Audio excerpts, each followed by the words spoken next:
Okay, so this is going to be a one-take video. This is the exterior portion of the house I'm doing an inspection on. So I'm going to go through some things, some important things that are good to note out.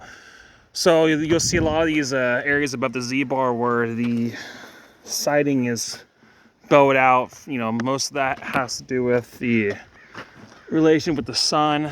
Obviously, this is a side that just gets beat down by the sun. You can just see where they kind of bow out right there where the rim board is.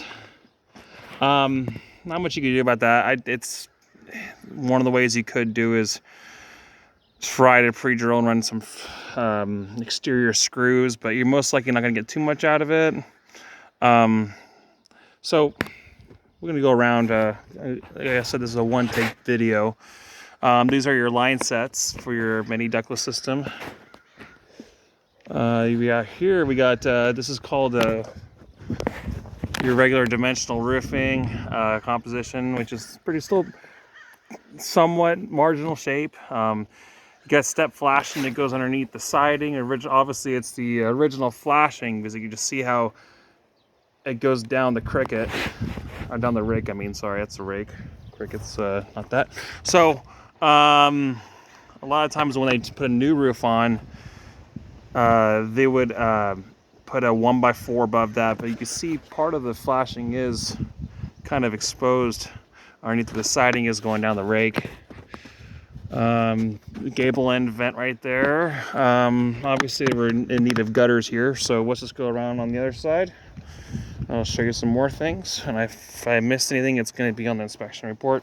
Like I said, I have not done the inside yet, so when I do the inside, here's your shutoff. You probably want to clean out in there. I pulled it up already. You'll see the photo. It's just got a lot of we call it slugs and stuff. So, and you can't really get access to shutoff valve in there. So, okay, you're gonna want to obviously insulate this before winter.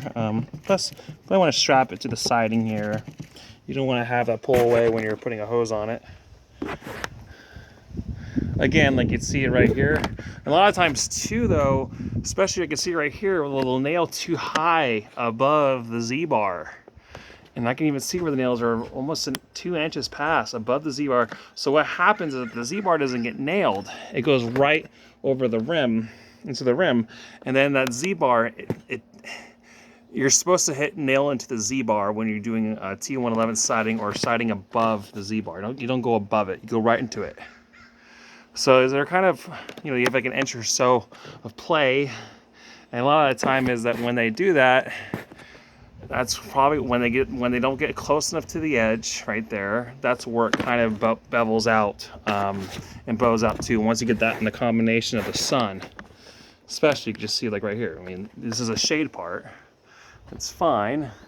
And then we can see right here where the sun hits. It is just a sun that side that just gets beaten down by the sun. So, anyways, I don't ever really care too much about clearance. This is the funny thing about home inspectors, that the 6 inches of clearance from dirt or whatever, as long as I know it's concrete, but they'll even say it's in clearance of concrete, but obviously the sill plates are on the ground here. So I'm not too concerned about that. This is just, this kind of siding can get sanded and finished. I did tear this apart. It's still in decent condition. 200 amp panel box. Okay, so we're gonna go. Okay, I'm gonna go through the concern I have in a second. But this is obviously a peeping settling crack that's about 1/2 inch wide. This is looks to be 3/8 3-ply sheathing. So if you ever do walk this, walk the rafter. Do not walk in between the rafters. You will go right through. I'm just making it clear. Okay, something like this here I want to point out. You want to make sure you always have a good bead of caulking above the top of that window trim, because you don't really have much of an overhang, obviously, up there. We have a missing downspout, and there's a disconnection right there as well on the edge of the gutter. So I'm going to go through the back part over here and show you some issues with the deck. There is some major movement and lack of pier support for the deck, and I'll show you what's going on. I'm gonna try to walk down here. Give me a second, or we don't fall. So here we are. See that? That 4x, that footing is really shallow, and I'm gonna go underneath the deck and try to show you too. So I believe what he did later on is he established that one board going across to tie into the pillar, or to the pier, I mean, and then that's keeping that from kicking out more, because it is absolutely falling down with fall. And that's also why the deck is also so slanted. It's because this thing is kicking out that way, not laterally tied. This one is actually being supported from this pier right here, behind the tree, and that's trying to keep that from kicking out more. So I'm going to show you underneath the deck the concern too. And again, this is all one take, so if I do miss some things, it's going to be on the report. So hopefully I don't fall again. And I'll show you. See, that's tying into that. So this was most likely put in later. It's not painted. It's dug for, would have definitely been shown more of its age if this was obviously original. So you can see some of the footings are definitely eroding. And my biggest concern is this one. That's a major concern. So the issue is so what I would recommend is, obviously we need to get footing across there. Tie a brace, the same exact thing as this. Go right there to the other pier, right there in front.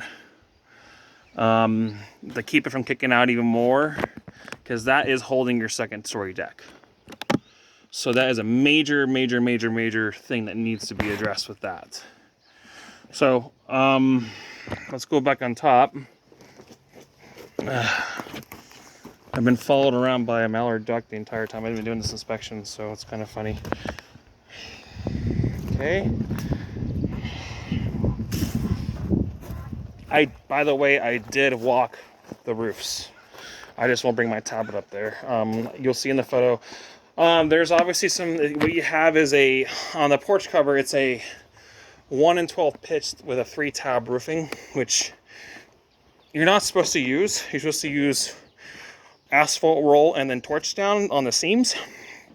So once that gets re-roofed, that will obviously have to be changed. Obviously, there's damaged areas of the roof too. The other portion, the gable portion, is a dimensional roofing pattern, which is on its marginal condition. Okay, so these have to be changed out to exterior plugs. You're obviously an exterior portion of the house, so these cannot be interior plugs. The box, they are grounded.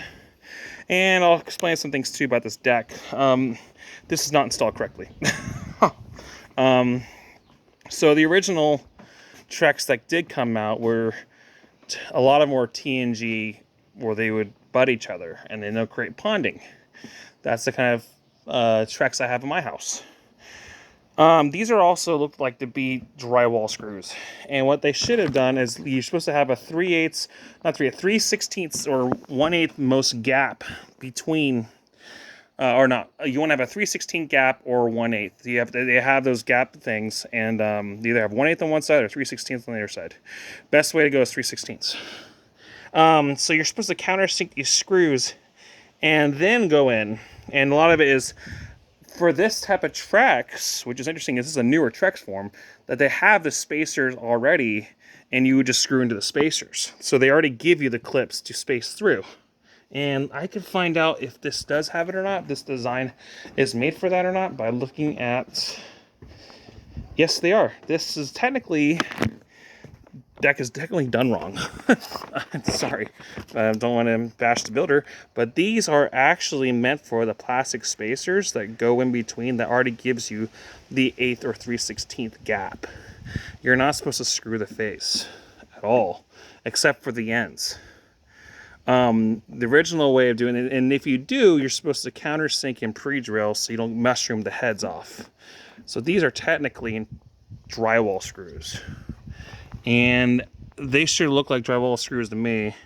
And drywall screws, but then again, they look galvanized, so it's just basic Phillips head screws. So I take that back. They would have been black if they're drywall screws. These are definitely galvanized screws, and we would have been seeing them rusting by now. But point being, that's not how you're supposed to do the Trex decking system, especially when it has the grooves on the inside where they're made for the plastic spacers to give you that 1/8 or 3/16 gap situation. So I have not gone up top yet on the second story deck, but you can see how it's dipped down quite a bit. That is basically because the movement from the of the pier block that I already noted. You can actually see, if you watch this, how off it gets from each one. So it's something that, like this too, I think the way to do it is going to be tying, like right here he did it too. They tied to that to keep this footing from kicking out. I think that's the solution for the inside too I showed you. Okay, so let's go back over here. I'm almost done with the video because I got to do the inside.